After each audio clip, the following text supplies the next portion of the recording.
Hola chicos, hoy vamos a hablar de me gusta, which we've been talking about, but today we're going to be starting to get into when to use gusta and when to use gustan. Today's specific lesson is going to be about infinitives, los infinitivos. One concept that we have to wrap our minds around is that gustar doesn't actually mean to like. You don't actually translate it to mean to like we use in English. Gustar actually means to be pleasing. A ella le gusta bailar. This is a sentence that we saw last lesson. And it actually translates to dance is pleasing to her. So you actually need to think about these sentences in backwards form. To dance is pleasing to her. A Ricardo y a Patricia les gusta patinar sobre hielo. Again, think about this sentence in backwards terms. To ice skate is pleasing to Ricardo and Patricia. That's why you have these expressions and then the person. Tells us to. So me, to me. You're saying singing is pleasing to me. A ti te gusta escribir cuentos? In this case, we're asking, is writing stories pleasing to you? A Pablo no le gusta ver la tele? In this case, we're saying watching TV is not pleasing to Pablo. A mis amigos les gusta correr en el parque. For this sentence, we're saying running in the park is pleasing to my friends, to them. And we learned all these expressions, the a, and then the person. We learned all these expressions with our pronouns, me, te, le, nos, os, les. Those pronouns are not going to change. But again, our focus of our lesson today is to be determining when to use gusta and when to use gustan.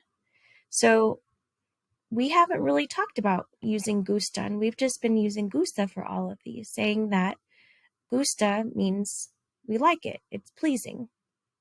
But the difference is it is pleasing versus they are pleasing. So the trick is you have to look at what comes right after gusta. Is it a verb, an action? And so far, everything that we've learned how to say is an action. Does that verb end in AR, ER, or IR? Yes.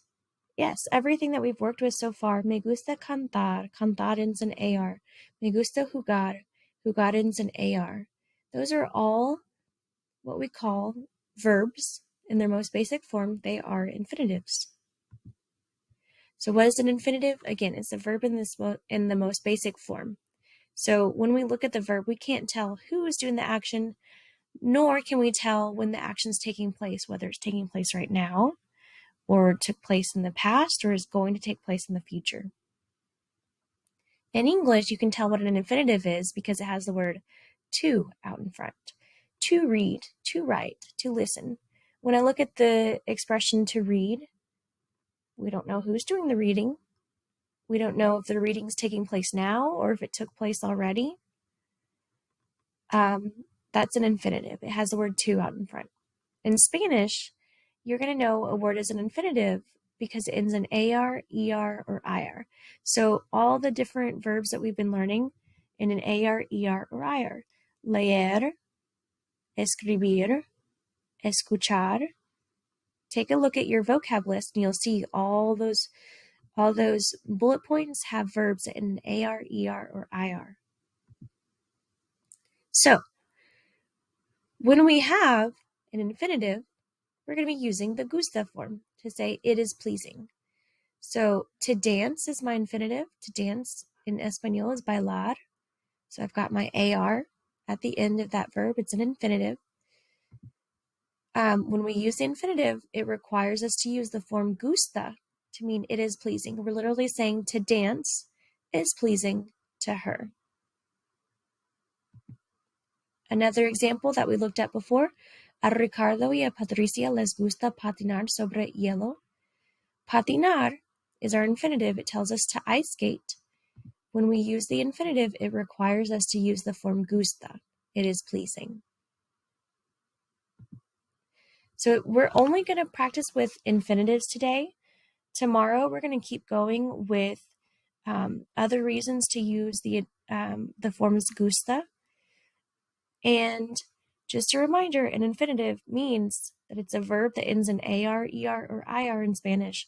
It's a verb that has the word to in front in English. And the infinitive is going to require you to use the form gusta. It is pleasing.